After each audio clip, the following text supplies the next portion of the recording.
Commander, दरवाजे पर खड़ा ये गार्ड किले के अंदर जाने वाले हर मैजिशियन को चेक करता है क्या? अब उसका काम ही यही है। तुम्हें क्या लगा था डीमन लॉर्ड से मिलना इतना आसान होगा कि बिना कोई पहरेदारी के तुम्हें अंदर जाने देंगे? फिर तो आपको इसे रोकना ही होगा।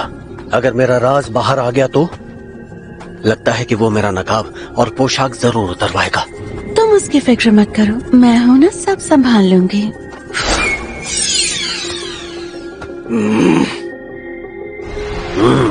इतना शानदार जादू रॉम्बर्ग के पोते से इतनी उम्मीद कर सकते हैं? तुम मेरे दादाजी को कैसे जानते हो? ऐसा कोई डीमन पैदा नहीं हुआ जिसने महान मैजिशियन रॉम्बर्ग का नाम न सुना हो। सालों बाद भी मेरे दादाजी को कोई भूल नहीं पाया। बातें करके वक्त जाया मत करो, डीमन लॉर्ड इंतजार कर रहे हैं। डीमन लॉर्ड का किला डोबरबर्ग बहुत ही बड़ा है। डीमन लॉर्ड की विशाल ताकत और जादुई शक्ति को दिखाने के लिए इसे ऐसा बनाया गया है। इसलिए ये जगह बहुत ही विशाल है जहाँ से इस वक्त मैं चलकर जा रहा हूँ। कमांडर, उनके पास पहुँचने तक और कितना चलना होगा? बस पहुँच ही गए। तुम यही सोच रहे हो ना कि मेरी उड़ने वाली शक्ति आखिर तुम्हारे पास क्यों नहीं है? नहीं नहीं, ऐसा कुछ नहीं है। ये इन्हें कैसे पता चला? मैं हमेशा से चाहता था उड़ने वाली शक्ति मेरे पास भी हो। मैं जादू से ऐसा कर तो सकता हूँ, पर इतनी अच्छी तरह से कंट्रोल नहीं कर सकता। ज्यादा से ज्यादा बस ऊंची छलांग मार सकता हूँ।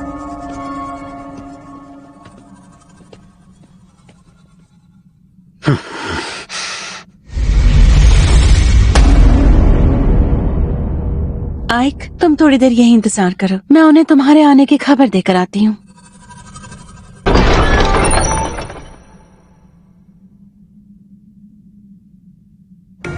डीमन लॉर्ड डेरोकोटेन ने इंसानियत के खिलाफ जंग छेड़ दी है और साथ ही शैतानों को हर चीज में आगे कर दिया है। वो शैतानों के लीडर और सबसे शक्तिशाली हैं। माना जाता है कि वो निर्दयी और हिंसक हैं। चाहे दोस्त हो या दुश्मन, वो किसी को भी नहीं छोड़ते। अगर उन्हें लगा कि कोई उनके काम का है तो चाहे वो कमजोर हो या उसे जादू ना आता हो, वो उसका इस्तेमाल कर ही लेते हैं। उनके लिए सिर्फ काबिलियत मायने रखती है और इसी की नींव पर उन्होंने डीमन आर्मी खड़ी की। डीमंस की खासियत है कि वो किसी ऐरे गहरे के साथ काम नहीं करते। उनकी लड़ाई हमेशा खुद से होती है। लेकिन डीमन लॉर्ड डेरोकोटेन ने इस सोच को बदल कर रख दिया और उसी डीमन लॉर्ड ने मिलने के लिए मुझे यहाँ बुलाया है। किस सोच में पड़े हो आइक? अंदर आ जाओ।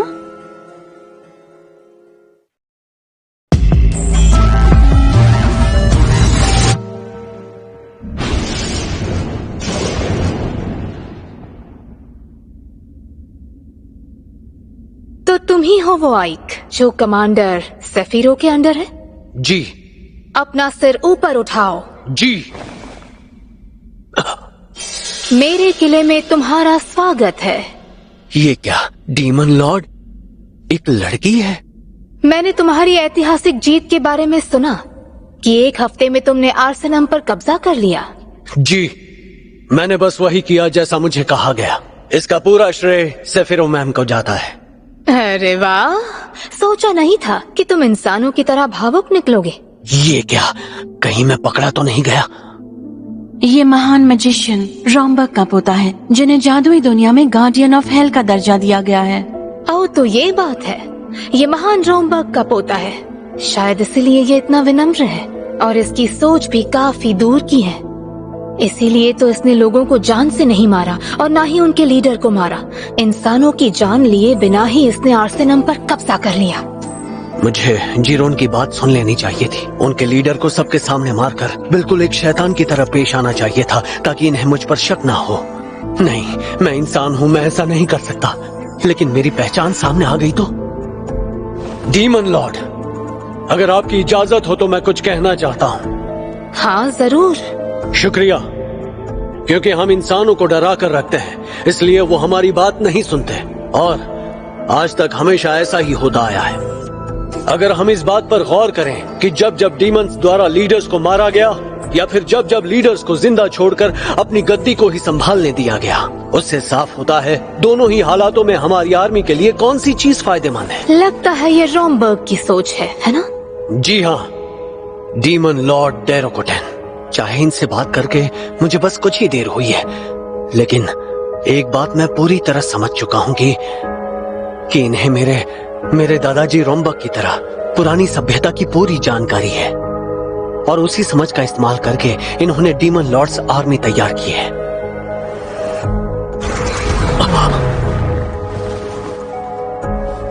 ये बात तो साफ हो गई कि तुम बाकी डीमन से बहुत अलग हो, और अगली बार मैं तुम्हारे मास्क के पीछे छिपे चेहरे को देखना चाहूंगी।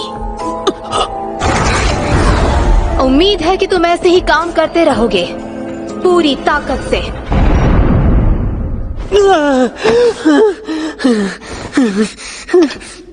लगा जैसे मेरा राज सामने आ गया। अरे ये क्या है? मुझे नहीं लगा था तुम अंदर से इतने डरपोक हो। माना कि मैं शैतानी मास्क पहनता हूँ, लेकिन मैं शैतान हूँ नहीं। और सबसे जरूरी बात, वो जानती हैं कि इस मास्क के पीछे चेहरा भी है। चलो शुक्र है कि वो तुम्हारे इंसान होने के राज को पहचान नहीं पाई। खैर छोड़ो, तुमसे खुश होकर उन्होंने तुम्हें एक इनाम दिया है। इनाम? हाँ इनाम, अगर तुम उसे इनाम कहो तो, क्योंकि मेरी नजर से देखोगे तो वो किसी सजा से कम नहीं है।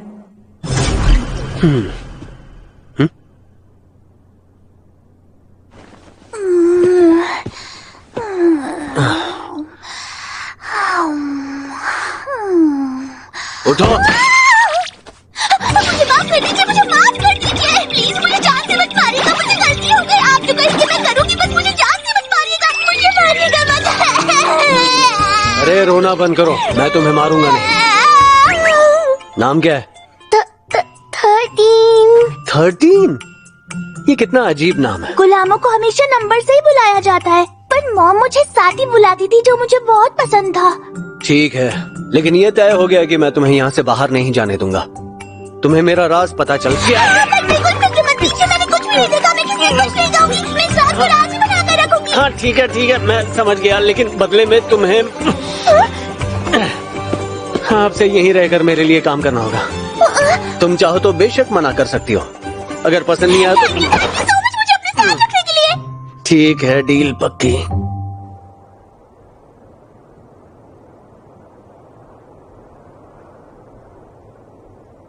सर, आइवेलिया का शासक बनने पर आपको बहुत बहुत बधाई, मुझे तो मजा आ गया।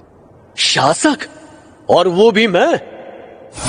इसमें इतनी हैरानी की बात क्या है? वो बात नहीं है, लेकिन आइवेलिया ही क्यों? क्योंकि वो आर्सेनम से आगे साउथ की ओर ही आता है, और वहाँ के लोग जंग के लिए पूरी तरह तैयार हैं। क्या? लेकिन मैं तो। वो शहर काफी छोटा है, पर वहाँ की आर्मी को हल्के में मत लेना। तुम्हारा मिशन होगा सबसे पहले उस शहर पर कब्जा करके वहाँ से आने वाले टैक्स को डबल करना। क्या कहा? डबल? वो भी जंग के बीचों बीच? अगर कम लग रहा है तो ट्रिपल कर दूं? बिल्कुल नहीं। इस होने वाली जंग में हम इंसानियत के लिए लड़ेंगे। किसी भी वक्त उनकी तरफ से हम पर हमला हो सकता है। अगर कम लग रहा है तो ट्रिपल कर दूं? अब क्या करूं? जंग के बाद वाले नतीजे के बारे में कमांडर ने सोचा ही नहीं। सबसे पहले हमें दीवारों की मरम्मत करवानी होगी। चिंता मत कीजिए सर, मैं इसी वक्त अच्छे मजदूर और इंजीनियर को लेकर आता हूँ। दीवारों को तैयार होने में कितना वक्त लगेगा? कम से कम 6 महीने सर, इतना तो वक्त लग ही जाएगा। ये तो बहुत ज्यादा है। क्या करूं? रहने दूं? नहीं, अगर हमला हुआ तो हम 2 मिनट में ढेर हो जाएंगे। दीवारों की मरम्मत तो करवानी ही पड़ेगी, कोई तो रास्ता निकालना होगा। सिर्फ 1 महीना। 1 महीने के अंदर दीवारें तैयार हो जानी चाहिए। क्या? ये बिल्कुल नामुमकिन है सर, 1 महीने में कैसे होगा? बेशक हो जाएगा, क्योंकि हम सिर्फ इंसानों को इस्तेमाल नहीं करेंगे।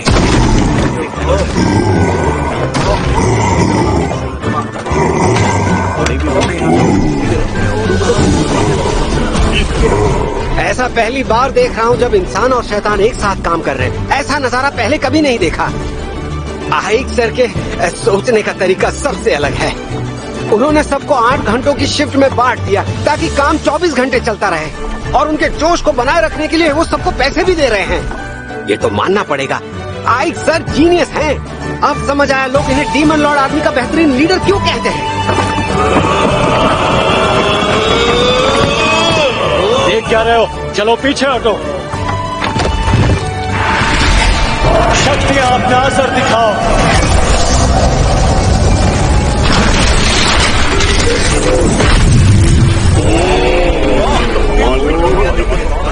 मुझे बस इनका साथ देना और सब कुछ ठीक हो जाएगा। बेवकूफ था जो इन्हें छोड़ने के बारे में सोचा।